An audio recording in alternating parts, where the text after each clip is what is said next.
রহস্যভেদের চাবি রয়েছে ভাদুড়ি মশাইয়ের হাতে, আর তাই যতক্ষণ না তিনি সেই চাবি ঘোরান রহস্যের তালা ততক্ষণ খোলেই না। হ্যাঁ, ঠিক ধরেছেন। আজ পড়ব শ্রীযুক্ত নীরেন্দ্রনাথ চক্রবর্তীর একটি অনবদ্য দুর্ধর্ষ গোয়েন্দা গল্প, গোয়েন্দা ভাদুড়ি। আজ 11ই এপ্রিল, রবিবার। কৌশিককে সঙ্গে নিয়ে ভাদুড়ি মশাই একটা তদন্তের কাজে বাঙ্গালোর থেকে দিন কয়েকের জন্য কলকাতায় এসেছেন। ফলে অরুণ সান্যালের কাঁকুর গাছের ফ্ল্যাটে আজ ছুটির দিনের আড্ডা একেবারে জমজমাট। ঘড়িতে এখন সকাল 10টা বাজে, কিন্তু দুপুরের খাওয়াটা যেহেতু আমরা আজ এখানেই সেরে নেব, তাই আমারও বাড়ি ফেরার তাড়া নেই, সদানন্দ বাবুরও না। তার উপরে আবার গতকাল রাত্রিরে যখন ভাদুড়ি মশাইয়ের সঙ্গে টেলিফোনে আমাদের কথা হয়, সদানন্দবাবু তাকে মনে করিয়ে দিতে ভোলেননি যে বাংলা বছরের এটাই হচ্ছে লাস্ট সানডে। কথাটার মধ্যে যে একটা গূঢ় ইঙ্গিত ছিল ভাদুড়ি মশাই সেটা ধরতে পেরেছেন। তা নইলে আর টেলিফোনের মধ্যেও এমন হো হো করে টেনে হাসতে থাকবেন কেন? সুতরাং আশা করা যাচ্ছে যে আজকে দ্বীপ্রাহরী খাওয়াটা বেশ ঢালাও রকমেরই হবে।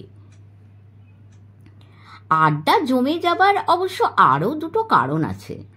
তার প্রথম কারণ হলো কৌশিকের চোখ এই সময় টিভির পর্দায় TNTর কার্টুন পিকচার্সে আটকে থাকার কথা, কিন্তু কলকাতার কেবল অপারেটররা যেসব পে চ্যানেলে ছবি দেখানো বন্ধ করে দিয়েছে তার একটা হচ্ছে TNT।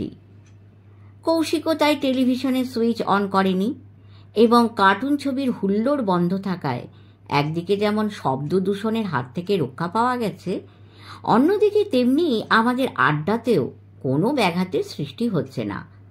আর দ্বিতীয় কারণ হচ্ছে সদানন্দবাবুর গল্প। গল্পটা ক্রমে ক্রমে যেদিকে মন নিচ্ছে তাতে মনে হয় শিগগিরই একটা রোমহর্ষক ঘটনা ঘটবে। ঘটলও তাই। সদানন্দবাবু বললেন, আপনাদের আমি অনেক দিন ধরে দেখছি তো, যেমন কিরণবাবু, তেমনি এবারেরও কাউকে চিন্তা আমার আর বাকি নেই। তেল পড়া, জল পড়া, টুকটাক ঝাড়ফুঁক, বাটি চালান, ফুট চালান, কি ওই রকমের কিছুই যে আপনারা বিশ্বাস করেন না, মুখ টিপে হাসেন আর মনে মনে আমাকে একটা ড্যাম লায়ার ভাবেন, সে আমি খুব ভালোই জানি। কিন্তু আমি তো নিজের চোখে দেখেছি, তাই কি করে অবিশ্বাস করব বলুন? অরুণ সান্যাল বললেন, আহা, কি হলো বলুন না, বাটিটা একটা ফ্লাইং সসার হয়ে আকাশে উড়ে গেল? তা উড়বে কেন?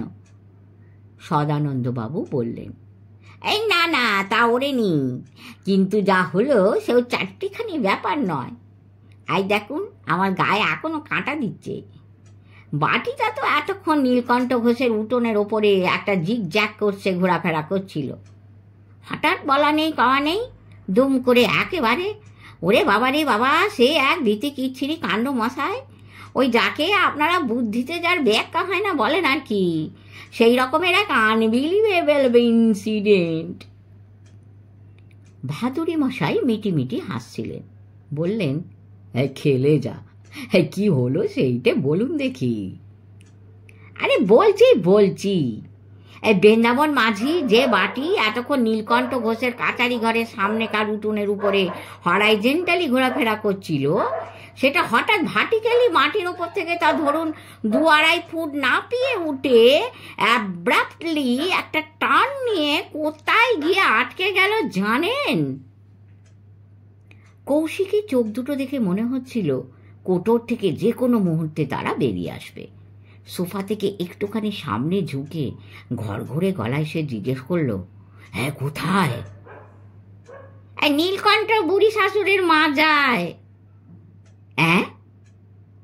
অরুণ সান্যাল প্রায় আঁতকে উঠে বললেন, এই বাটিটা জায়গা পেল না? Of all places. আচ্ছা, কি বলবো মশাই, বুড়ি তো হাউ হাউ করে চেঁচিয়ে উঠল, কিন্তু যতই চেঁচাক না কেন আর মাজা থেকে ঝেড়ে ফেলার জন্য টানা হাজরা করুক, বাটি আর খোলে না। খুলবে কি করে? এ হলো গে বৃন্দাবন মাঝির বাটি। 10-10খানা গাঁয়ের মধ্যে অমন গুণিন তো দুটি নেই।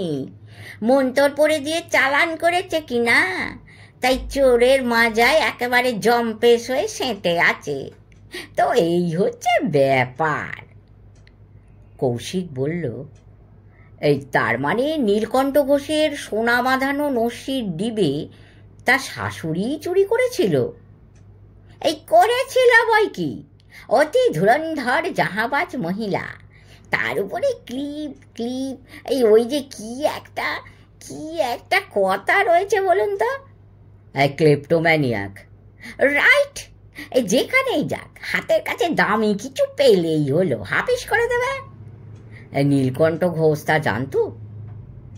অফকোর্স জানতো, কিন্তু তার বউ সে কথা বিশ্বাস করতো না।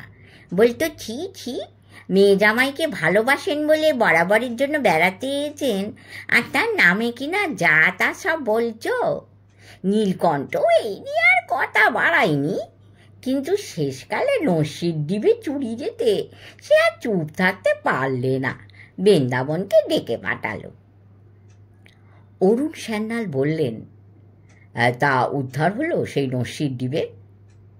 সদানন্দবাবু বললেন, এই হলো বই কি, বাটি যেখানে আটকে গেছিল বুঝলেন মশাই, এই সেখান থেকেই হলো। এই বুড়ির মাজায় ছিল থান কাপড়ের কষির গিঁট, সেই গিঁটের ভেতর থেকেই নস্যির ডিবে বেরিয়ে পড়ল। সোনার পাতে মোড়া কুষ্টি পাথরের ডিবে, তার ডালায় আবার পায়রার চোখের মতো টকটকে লাল চুনি বসানো। সে এক দেখবার জিনিস মহায়। তা কাপড়ের গিঁট থেকে জামাই নস্যির ডিবে বেরোতে বুড়ি কিছু বলল না? বলল বই কি, বলল যে সে যখন ঘুমুচ্ছিল তখন জামাই নিগাত তার কাপড়ে ওটা বেঁধে রেখে গেছে, চোর অপবাদ দিয়ে তাড়াতে চায়, এই আর কি। ভাদুরী মশাই বললেন, তা বিদেয় হলো শাশুড়ি? এই তাই কখনো হয়? নীলকণ্ঠের বউ দুর্গামণি রয়েছে না, সে অমনি চোখ পাকিয়ে বললে যে মাকে বিদেয় করলে সে আত্মঘাতী হবে, তারপর পেটনি হয়ে নীলকণ্ঠর ঘাড় মটকাবে। বাস, নীলকণ্ঠ তাতেই কাত? তাতেই কাত না হয়ে উপায় কি? একে তো বেটা ঘোর হেনপেক্ট, বইয়ের কথাই ওঠে বসে, তাই আবার ऐसा ভূতের ভয় যে সন্ধ্যের পরে যতই ডাকাডাকি করুন বাড়ির বাইরে বেরুবে না, যা বলার তা ওই ভেতর থেকেই বলবে। অতএব শাশুড়ি ঠাকুর রয়েই গেলেন। তবে কিনা মানে এরপরে যা রটে গেছিল সেই কাণ্ডটা তো আমার নিজের চোখে দেখা নয়, নেহাতি শোনা কথা। তাই আপনারা বিশ্বাস করতেও পারেন, নাও করতে পারেন। তবে হ্যাঁ, যা রটে তার সবটা না হোক খানিকটা তো বটেই। এই কি রটেছিল? এই রটে গেছিল মানে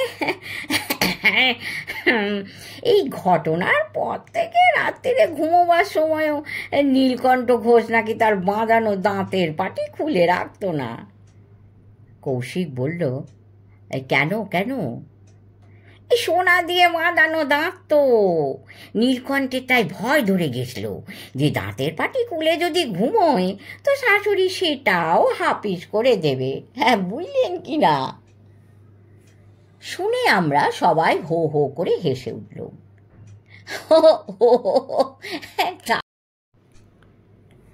হ্যাঁ, তাই বলুন।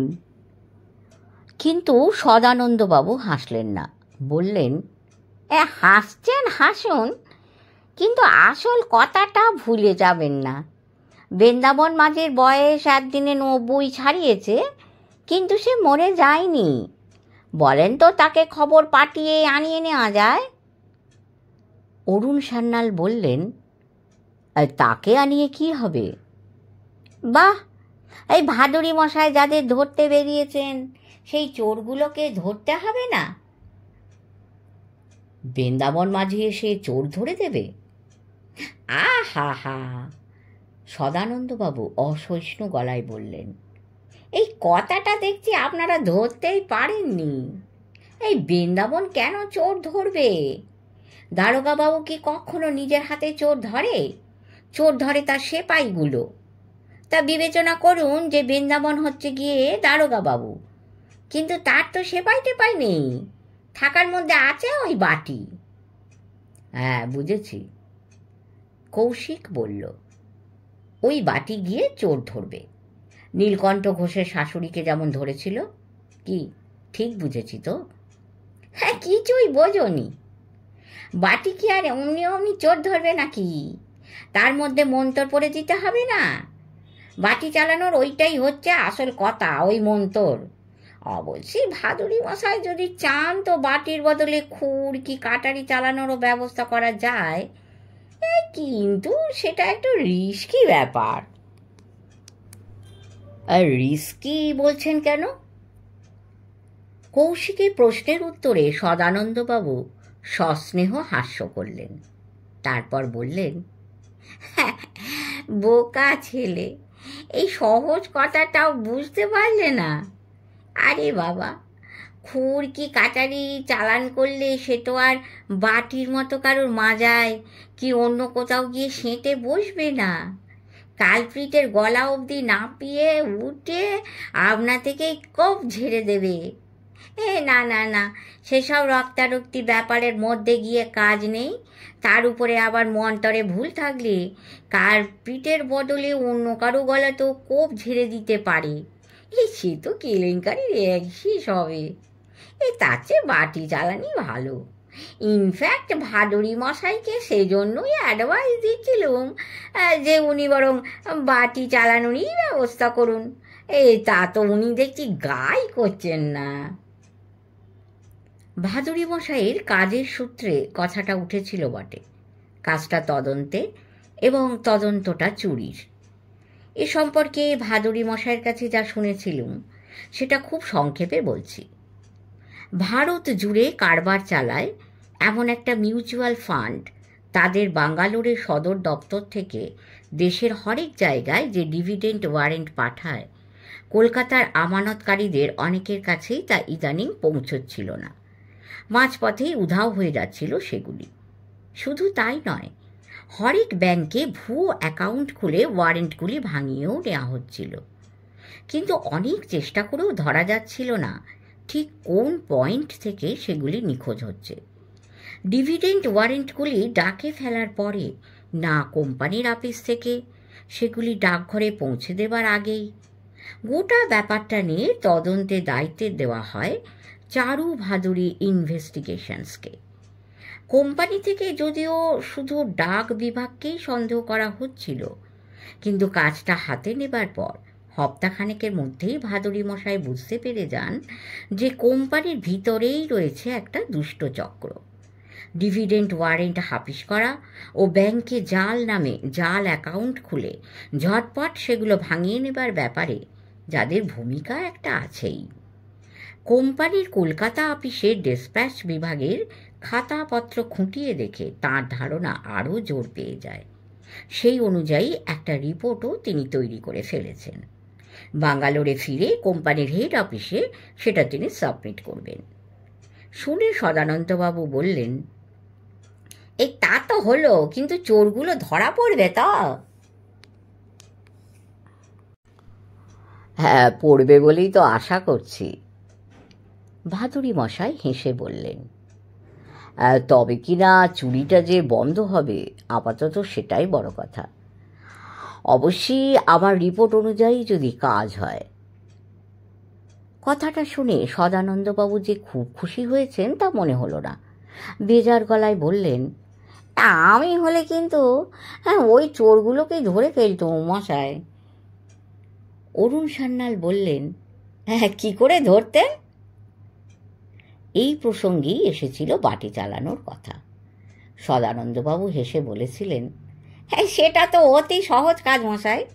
স্রেফ বৃন্দাবন মাঝিকে ডাকিয়ে এনে বলতুম, বাটি চালাও। অরুণ সান্যাল গল্পের গন্ধ পেয়ে গিয়েছিলেন। অপ্রাকৃতে বিন্দুমাত্র বিশ্বাস না থাকা সত্ত্বেও মুখ চোখে নকল কৌতূহল ফুটিয়ে বললেন, Brindaban Majhi? Who is he? Boatman? Koushik বলল, And what does he do with a বাটি? বৃন্দাবনই যেন ওঝা। সদানন্দবাবু গম্ভীর গলায় বললেন, আর এই বাটি হচ্ছে তার ওয়েপন। তার বাটি চালানোর ওস্তাদি তো আপনারা দেখেননি, দেখলে আর মস্করা করতে হতো না, সবাই থ মেরে যেতেন। ওরে বাবা রে বাবা, সে তো হুলুস টুলু কাণ্ড মশাই। ব্যাস শুরু হয়ে গেল বাটি চালানোর গল্প, যে গল্পের আদ্যন্ত আমরা একটু আগেই শুনেছি। তা গল্প এক সময় শেষ হলো, দু চারটে কথাও হলো তাই নিয়ে। অরুণ সান্যাল আর ভাদুরী মশাই এমন দু চারটে খোঁচা মারা মন্তব্য করলেন যাতে বোঝা গেল যে বৃন্দাবন মাঝির ভয়াবহ সব কীর্তিকলাপের একটি বর্ণও তারা বিশ্বাস করেননি। কৌশিক অবশ্য তার বাপ কিংবা মামার মতো গল্পটাকে একেবারে তুড়ি মেরে উড়িয়ে না দিয়ে বলল, হ্যাঁ কি জানি বাবা, হতেও পারে, কত কিছুই তো হয়। সদানন্দবাবু তাতে আরও রেগে বললেন, এই হতে পারে কি হ্যাঁ হ্যাঁ হয়েছিল, বলো তো বৃন্দাবনকে ডেকে পাঠাই, সে এসে নিজের মুখে সব বলুক, তাহলে তো বিশ্বাস হবে। কৌশিক এর উত্তরে কি বলতো ও তার শোনা হলো না, কেননা সেই মুহূর্তে ফ্ল্যাটের কলিং বেল বেজে উঠল, আর একটু বাদে এ বাড়ির কাজের মেয়েটি এসে বলল, একজন বাবু এসেছেন, মামাবাবুর সঙ্গে দেখা করতে চান। কাজের মেয়েটি যে ভদ্রলোকটিকে সঙ্গে করে ড্রয়িং রুমে পৌঁছে দিয়ে গেল, 50 থেকে 75-এর মধ্যে যে কোনো বয়সী তাঁর হতে পারে। এই রকমের চেহারা আঁকচার চোখে পড়ে না, এই রকমের পোশাকও না। মানুষটি লম্বায় প্রায় ফুট 6, শরীর অতিশয় কৃশ ও দড়ি পাকানো টাইপের। মাথার সামনের দিকে চুল উঠে গিয়ে মাথার খুলির অনেকখানি অংশ কপালের দখলে এসে গেছে। মাথার বাদবাকি অংশের চুলের গোড়ার দিকটা সাদা, উপরের দিকটা লালচে। তাতে মনে হয় ভদ্রলোক কলপ ব্যবহার করতেন, কিন্তু যে কোনো কারণেই হোক এখন আর করেন না। গালের হাড় উঁচু, রং ফর্সা কিন্তু ফ্যাকাশে। খাড়া নাকের নিচে পাকানো গোঁফ, গোঁফের 2 প্রান্তদেশ ছুঁচলো ও ঊর্ধ্বমুখী। দৃষ্টিপাতের ধরনে কিছুটা সন্দেহের সঙ্গে খানিকটা আত্মম্ভরিতাও মিশে আছে। অক্ষি তারকা নীল বর্ণ, কিন্তু কিঞ্চিত ঘোলাটে। চোখের কোলে যে পরিমাণ কালি জমেছে তাতে রাত্রি জাগরণের ছাপ স্পষ্ট। একই সঙ্গে সন্দেহ হয় যে ইনি খুব একটা সুশৃঙ্খল ও নিয়মনিষ্ঠ জীবনযাপন করেন না। ভদ্রলোকের পায়ে সুঁড় তোলা লপেটা, পরনে চুনোট করা কাঁচি ধুতি ও ঊর্ধ্বাঙ্গে একটু লম্বা ঝুলের বর্ডার বসানো হালকা বাদামি রঙের মেরজাই, হাতে রূপো বাঁধানো পাতলা ছড়ি। মেরজাইটিতে বোতাম নেই, সেটি বুকের এক পাশে ফিতে দিয়ে বাঁধা। সব মিলিয়ে 19 শতকের কাপ্তানবাবু বলে ভ্রম হয়। এমনও সন্দেহ হয় যে দীনবন্ধু মিত্রের সধবার একাদশী কি অমৃতলাল বসুর বিবাহ বিভ্রাট নাটকে অভিনয় করতে করতে ইনি রঙ্গালয় থেকে সরাসরি এখানে চলে এসেছেন, কিন্তু তার আগে সাজঘরে ঢুকে পোশাকটা আর পাল্টে আসেননি। বুকের কাছে আড়াআড়ি করে ধরা ডান হাতের কবজির উপর দিয়ে কোঁচার প্রান্তদেশ ঝুলিয়ে দেওয়া ভদ্রলোক ঘরে ঢুকে অরুণ সান্যালের ইঙ্গিত অনুযায়ী সামনে সোফায় বসেই একটা ভুল করে বসলেন।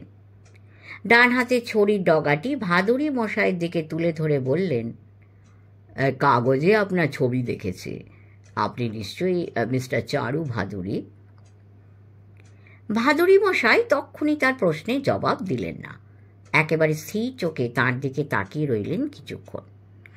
তারপর কেটে কেটে প্রতিটি শব্দকে পৃথকভাবে উচ্চারণ করে বললেন, আপনি কি এইভাবেই সকলের সঙ্গে কথা বলেন নাকি? ভদ্রলোক যে হকচকিয়ে গেছেন সেটা তার মুখ চোখ দেখেই আমরা বুঝতে পারছিলাম। একটু বিভ্রান্ত ভঙ্গিতে বার দুয়েক ডাইনে বাঁয়ে তাকিয়ে বললেন, আপনার কথাটা ঠিক বুঝতে পারছি না। এইভাবে মানে? এইভাবে মানে যার সঙ্গে কথা বলছেন তার দিকে ছড়িটা উঁচিয়ে বলেন। ভদ্রলোকের বিভ্রান্ত ভাব তখনও কাটেনি। বললেন, আগে হ্যাঁ, আমি এইভাবেই তো বলি। আর বলবেন না। ভাদুরী মশাই ঈষৎ হেসে বললেন, বাড়িতে চাকর বাকরদের সঙ্গে যদিও বা বলেন, বাড়ির বাইরে কারোর সঙ্গে বলবেন না। কেন, এতে দোষ হয়? আমার ধারণা হয়। আর কথা যখন আমার সঙ্গে, তখন আমার যেটা ধারণা সেই অনুযায়ী আপনাকে কথা বলতে হবে। হ্যাঁ, দিন, ছড়িটা আমাকে দিন। হাত বাড়িয়ে ভদ্রলোকের হাত থেকে ছড়িটা নিয়ে নিলেন ভাদুরী মশাই। তারপর বললেন, হ্যাঁ, আমি চারু ভাদুরী, কিন্তু আপনাকে তো ঠিক চিনতে পারলুম না। ছড়ি বেহাত হওয়ায় ভদ্রলোকের ব্যক্তিত্ব একটু চুপসে গিয়ে থাকবে, তার কণ্ঠস্বর থেকে সেটা বোঝা গেল। নিচু গলায় বললেন, আমার নাম বিমলভূষণ সেন। বিমলভূষণ নামটাকে ঈষৎ অস্পষ্টভাবে বার দুয়েক উচ্চারণ করলেন ভাদুরী মশাই। তারপর বললেন, নামটা চেনা চেনা মনে হচ্ছে। আচ্ছা, মার্চের শেষে আপনি কি আমাকে বাঙ্গালোরে ফোন করেছিলেন? আগে হ্যাঁ, আমি করেছিলাম, বিমলভূষণ বললেন। কিন্তু তখন আপনি দিল্লিতে ছিলেন, তাই কথা হয়নি। তবে কিনা বাঙ্গালোর থেকেই আমাকে বলা হয়েছিল দিল্লি থেকে আপনি আর বাঙ্গালোরে ফিরবেন না, ওখানকার কাজ সেরে এপ্রিলের গোড়ায় কলকাতায় চলে আসবেন। আর ঠিক বলেনি, দিল্লি থেকে একদিনের জন্য বাঙ্গালোরে ফিরেছিলুম, তারপর সেখান থেকে কলকাতায় আসি। ইনফ্যাক্ট বাঙ্গালোরে ফিরেছিলুম বলেই আপনার কথা জানতে পারি। তো আপনার সমস্যা তো একটা হিরে নিয়ে, তাই না? একটা নয়, দুটো হিরে। কিন্তু আপনার কলকাতার কাজ কি মিটেছে? বললেন বিমলভূষণ। গতকালই মিটেছে, কিন্তু তাই বলে যে এক্ষুনি বাঙ্গালোরে ফিরব তাও নয়। অনেক দিন বাদে এলুম তো, হাতে বিশেষ জরুরি কাজও নেই, তাই দিন কয়েক এখানে কাটিয়ে যাব ভাবছি। একটুক্ষণ চুপ করে রইলেন ভাদুরী মশাই। তারপর আবার বললেন, কিন্তু আমার কলকাতার ঠিকানা পেলেন কোথায়? বাঙ্গালোর অফিসে, ওখান থেকেই কি জানিয়েছিল? আগে হ্যাঁ, ওরাই বলেছিল যে সম্ভবত 10 তারিখের পর থেকে আপনি একটু ফ্রি থাকবেন।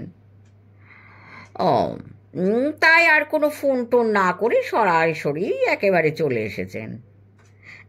আগে হ্যাঁ। বিমলভূষণের চোখে মুখে যে একটা আত্মম্ভরিতার ছাপ দেখেছিলুম, খানিক আগেই সেটা চলে গিয়ে একটা হীনমন্যতার ভাব এসে গিয়েছিল। বললেন, তবে আমাদের আদি বাড়ি তো চন্দননগরে, সেখান থেকে আসিনি। আসলে বাগবাজারেও একটা বাড়ি আছে আমাদের।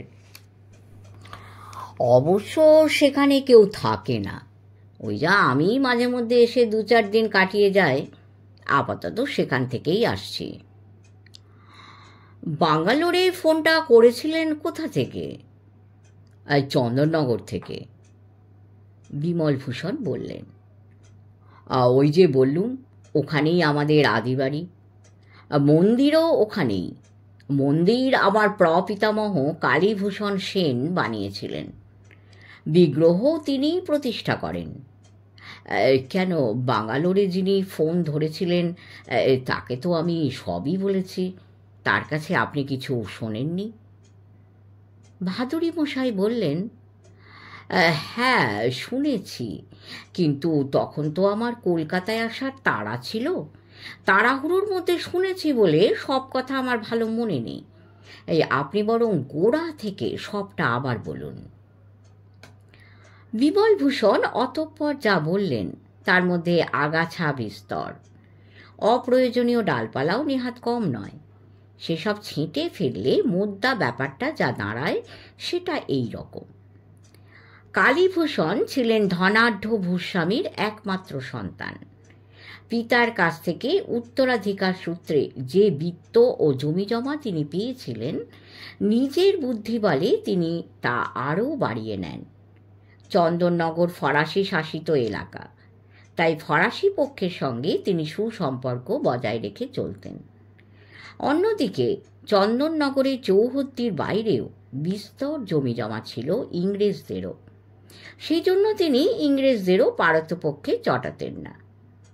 কালীভূষণের জন্ম 1840 সালে। বাল্য বয়সে বিবাহ করেছিলেন, কিন্তু তার বয়স যখন 38 ও স্ত্রী শান্তিলতার 33, তখনও পর্যন্ত তাদের কোনো সন্তানাদি না হওয়ায় কালীভূষণ ধরেই নিয়েছিলেন যে কোনো উত্তরাধিকারী না রেখেই তাকে ইহলোক থেকে বিদায় নিতে হবে। মোটামুটি সেই সময়েই এক রাত্রে তিনি একটি শিব মন্দির স্থাপনের জন্য স্বপ্নাদিষ্ট হন। স্বপ্নাদেশ পালনে দেরি হয়নি। চন্দননগরে তার বসত বাড়ির সংলগ্ন জমিতে 1880 সালেই তিনি মন্দির নির্মাণ করিয়ে তাতে হর পার্বতীর মূর্তি স্থাপন করেন। এরপরে যা ঘটে, স্বপ্নাদেশ পালনের সঙ্গে তার কোনো কার্যকরণের যোগ আছে কিনা বলা শক্ত, কিন্তু ঘটনা এই যে এতকাল যাকে বন্ধা রমণী বলে ভাবা হয়েছিল, সেই শান্তিলতার মাত্র 2 মাসের মধ্যেই সন্তান সম্ভবা হন এবং 1881 সালে জন্মগ্রহণ করেন কীর্তিভূষণ। কালীভূষণ যে এই ব্যাপারটাকে দৈব অনুগ্রহ বলে গণ্য করেছিলেন তাতে কোনো সন্দেহ নেই। হর পার্বতীর প্রতি কৃতজ্ঞতার প্রতীক হিসেবে তার পরের বছরই তিনি তাদের তৃতীয় নয়নে 2টি হিরে বসিয়ে দেন। হিরে 2টি সংগৃহীত হয়েছিল এক গুজরাটি বণিকের কাছ থেকে। গুজরাট থেকে প্রতি 5 বছরে অন্তত একবার সে নাকি পূর্ব ভারতে মণিমুক্তা বিক্রি করতে আসত। কীর্তিভূষণের বয়স যখন 5 বছর, কালীভূষণের তখন মৃত্যু হয়, আকস্মিক মৃত্যু। তিনি প্রতিদিন গঙ্গা স্নান করতেন।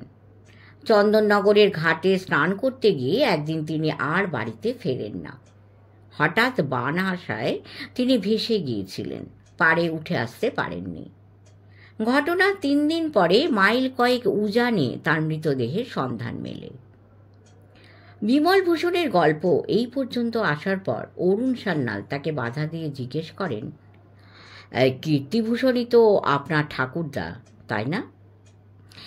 আগে হ্যাঁ, আমার প্রপিতামহের তিনি একমাত্র সন্তান। তারপরে আর আমার প্রপিতামহ কালীভূষণের অন্য কোনো পুত্র কন্যা হয়নি। কালীভূষণও তো তার বাবার একমাত্র সন্তান। আগে হ্যাঁ।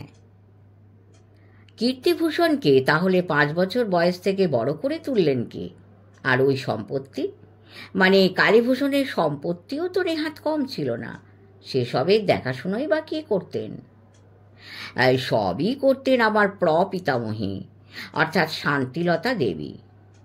বিমল ভূষণ বললেন, অবশ্যই নায়েব গোমস্তারা যে ছিল না তা নয়, দুঃসম্পর্কের কিছু পোষ্যও ছিল, কিন্তু আমার প্রপিতামহীর অনুমতি ছাড়া কারোর কিছু করার সাধ্য ছিল না। তা সে অনুমতিই বলুন আর হুকুমই বলুন। ছেলেবেলায় আমার ঠাকুরদার কাছে অন্তত সেই রকমই শুনেছি। তার মানে তিনি খুবই কড়াধাতের মহিলা ছিলেন, কেমন? আগে তা বলতে পারেন। এই সময় সদানন্দবাবু বললেন, হ্যাঁ, ওই যাকে দুধে মেয়ে ছেলে বলে আর কি। বাহাদুরি মশাই এতক্ষণ পর্যন্ত মাথা নিচু করে চুপচাপ সব শুনে যাচ্ছিলেন, একটাও কথা বলেননি। সদানন্দবাবুর মন্তব্য শুনে তিনি চকিতে একবার মুখ তুলে তার দিকে তাকালেন। যেরকম ভুরু কুঁচকে তাকালেন তাতে বুঝলুম মন্তব্যটা তার পছন্দ হয়নি। বিশেষ করে মেয়ে ছেলে শব্দটা তার কানে নিশ্চয়ই আপত্তিকর ঠেকে থাকবে। তবে যার প্রপিতামহী সম্পর্কে এই অশিষ্ট শব্দ প্রয়োগ, তার কোনো ভাবান্তর দেখলুম না। বরং সদানন্দবাবুর দিকে তাকিয়ে সমর্থনসূচক ভঙ্গিতে উপর নিচে একবার শির সঞ্চালন করে তিনি বললেন, হ্যাঁ, একেবারে খাঁটি কথাই বলেছেন। আমার ঠাকুমা অবশ্যই তাঁর শাশুড়ির কথা উঠলে দুঁদে না বলে বলতেন জাহাবাজ মেয়ে ছেলে। তার কাছেই শুনেছি যে আমার ঠাকুরদার লাইফকে তিনি একেবারে হেল করে ছেড়ে দিয়েছিলেন। হ্যাঁ, কীরকম?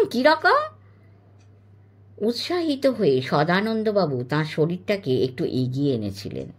সেই অবস্থায় মাথা ঝুঁকিয়ে বললেন, মায়ের পারমিশন না নিয়ে আপনার ঠাকুরদার কিচ্ছু করার উপায় ছিল না বুঝি?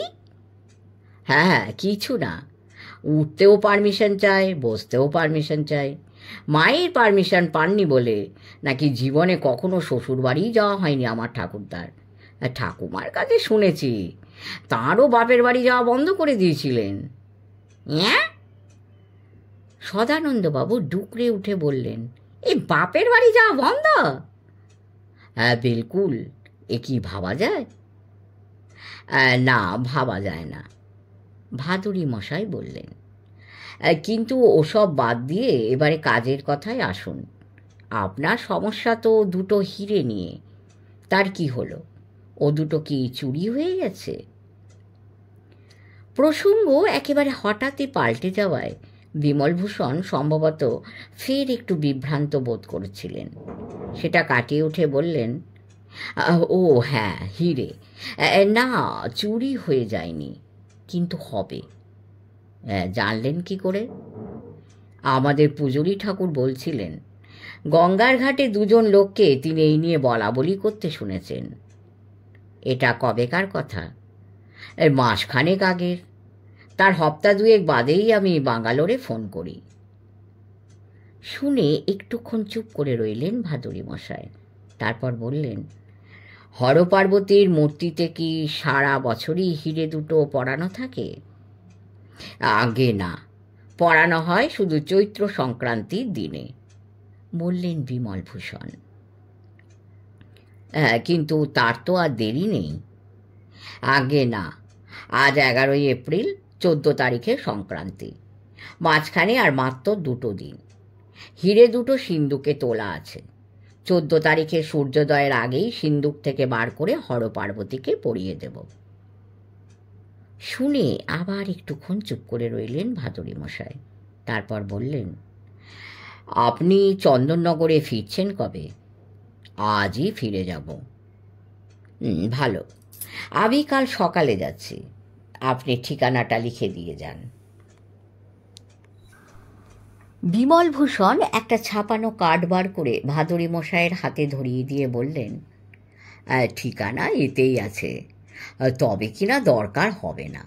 চন্দননগর গিয়ে যে কাউকে আমার নাম বললেই রাস্তা দেখিয়ে দেবে।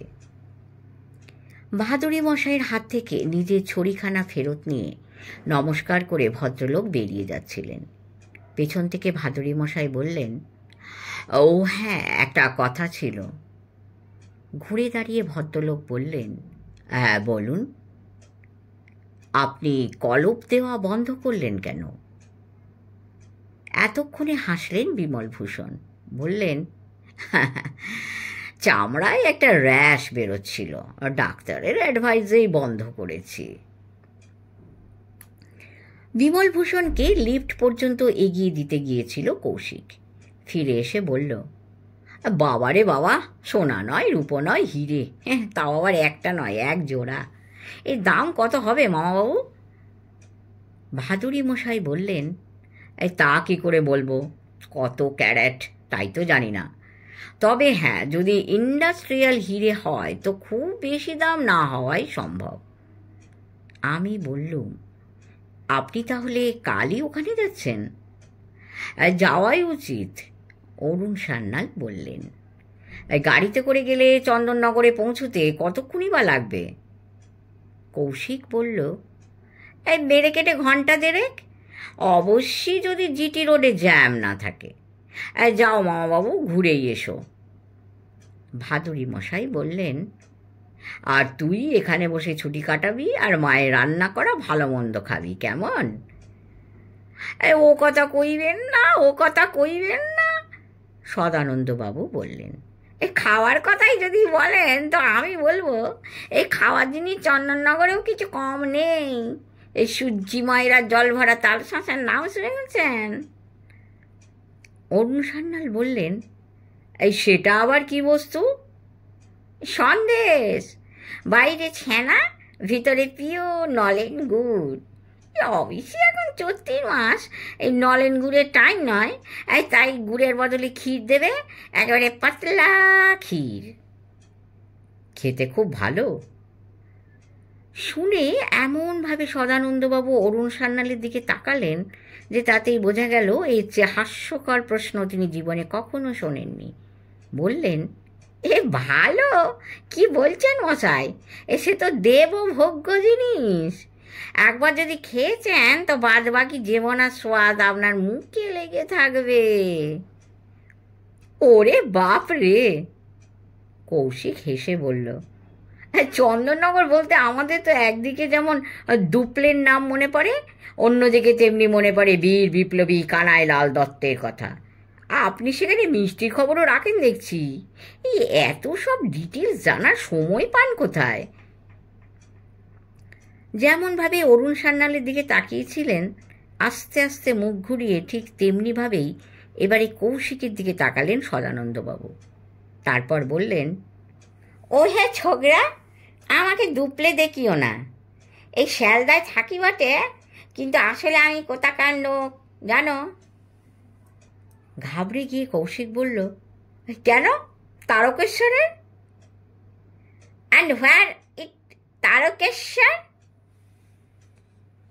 এইভাবে যে তার ভূগোল জ্ঞানের পরীক্ষা নেওয়া হবে কৌশিক তা ভাবতে পারেননি। একটু থতমত খেয়ে মাথা চুলকে বলল, হোয়ার ইজ তারকেশ্বর? কেন, হুগলি জেলায়। কিছু ভুল বললুম? না না, ভুল বলবে কেন, কারেক্ট আনসার দিয়েছ, 10-এ 10।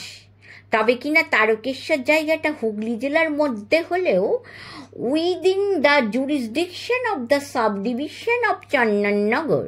আর সেদিক থেকে দেখতে গেলে আমি তো চন্দননগরেরই বাসিন্দা হে। অরুণ সান্যাল বললেন, হ্যাঁ তা তো বটেই।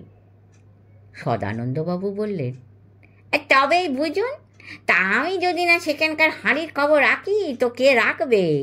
চন্দননগরের মিষ্টি তো ভালোই, সেখানকার গঙ্গার তোপসে আর ইলিশও অতি চমৎকার। আর হ্যাঁ, চাঁপা কলা থেকে যে ওয়াইন ওখানে টুয়েব করে না, তার তো কোনো তুলনাই হয় না। ভাদুরী মশাই বললেন, খেয়ে দেখেছেন? ছি ছি ছি ছি, রামচন্দ্র রামচন্দ্র। জিভ কেটে সদানন্দবাবু বললেন, আগে বাপ ঠাকুরদা খেতেন, তেনাদের কাছে শুনেছি। শুনে লোভ হয়েছিল বলে একবারে 1 বোতল ওই ওয়াইন জোগাড় করে বাড়িতে যে নিয়ে আসিনি তাও নয়। হ্যাঁ, কিন্তু আমার ওয়াইফকে তো চেনেন, রেশনের ব্যাগ থেকে বোতলটা বার করতেই তিনি এমন হল্লা জুড়ে দিলেন যে সে আর কর্তব্য নয়। না না, পয়সাটা সেফ জলে গেল। পয়সা দিয়ে যা কিনে আনলুম তার আমার খাওয়া হয়নি। বোতলটা কি হলো? মিসেস বোস সেটা আছড়ে ভাঙলেন? তা হলেও তো বুঝতুম, কিন্তু তাই বা তিনি ভাঙলেন কোথায়? পরের দিন তার ছোট ভাই আমাদের বাড়িতে বেড়াতে এসেছিল। দিদির বাড়িতে একতলা সন্দেশ রসগোল্লা খাটিয়ে যখন বিদেয় নিচ্ছে, তখন বোতলটা তার হাতে তুলে দিয়ে বললেন, এটা নিয়ে যা, তো জামাইবাবু তোরই জন্য নিয়ে এনেছে, খুব পুষ্টিকর জিনিস। এক চুকামি আর কাকে বলে বলুন? ভাদুরী মশাই বললেন, হ্যাঁ, ও নিয়ে আর দুঃখ করবেন না বোস মশাই, আমার সঙ্গে চন্দননগরে যাচ্ছেন তো? তা তো যেতেই হবে, তা নইলে ওখানকার রাস্তাঘাট আপনি চিনবেন কি করে? ও তো বলতে গেলে আমারই জায়গা। ঠিক আছে, ওই চাঁপা কলার ওয়াইন তাহলে ওখানেই আপনাকে খাইয়ে দেবক্ষণ। ভাদুরী মশাই হাসতে হাসতে বললেন, আমি অবশ্য ওই জন্যে চন্দননগরের কেসটা হাতে নিইনি, সন্দেশ কিংবা তোপসে আর ইলিশের জন্যও নয়। তাহলে? ওখানে আমার এক বন্ধু আছেন, অনেক দিনের পুরনো বন্ধু, কিন্তু অনেক কাল দেখা হয় না। বিমলভূষণের কাজটা নিতে যে এক কথায় রাজি হয়ে গেলুম, সেটা আসলে ওই বন্ধুটিরই টানে। জিজ্ঞেস করলুম, চন্দননগরে কি ওই বন্ধুর বাড়িতেই উঠবেন আপনি? হ্যাঁ, একা আমি কেন, আমরা 3 জনেই উঠব, বললেন ভাদুরী মশাই। তবে কোথায় উঠব সেটা এখন বলা যাচ্ছে না, আগে তো চন্দননগরে যাই, বিমলভূষণের সঙ্গে কথা বলি, তারপর যদি দেখি যে কাজের সুবিধের জন্য শিব মন্দিরের কাছাকাছি থাকা দরকার, তো তাই বুঝে বিমলভূষণ যেখানে ব্যবস্থা করবেন সেখানেই থাকা যাবে। এক মুহূর্ত চুপ করে রইলেন ভাদুড়ি মশাই, একটা সিগারেট ধরালেন, তারপর দেশলায় জ্বলন্ত কাঠিটাকে শূন্যে 2-3 ঝাঁকি মেরে নিবিয়ে অ্যাস্ট্রেতে ফেলে দিয়ে বললেন, পরমেশের আমার এই চন্দননগরের বন্ধুটির বাড়িটি ভারী সুন্দর, স্ট্র্যান্ডের খুব কাছেও বটে। ওরে কৌশিক, তুই কখনো চন্দননগরে গেছিস? কৌশিক মাথা নাড়ল। না মামাবাবু। শেষ হলো বিগ্রহের চোখ প্রথম পর্ব। যদি আপনাদের ভালো লেগে থাকে অবশ্যই কমেন্ট করবেন, যদি ভুল ত্রুটি হয় ক্ষমা করবেন এবং কমেন্টে জানাবেন কিভাবে কি আমি করতে পারি, তাহলে আমি নিজেকে শুধরে নেব। সাবস্ক্রাইব করবেন, লাইক দেবেন এবং আমাদের পাশে থাকবেন। ঈশ্বরের করুণায় অনেক অনেক ভালো থাকবেন। খুব শিগগিরই নিয়ে আসবো বিগ্রহের চোখ এর দ্বিতীয় পর্ব।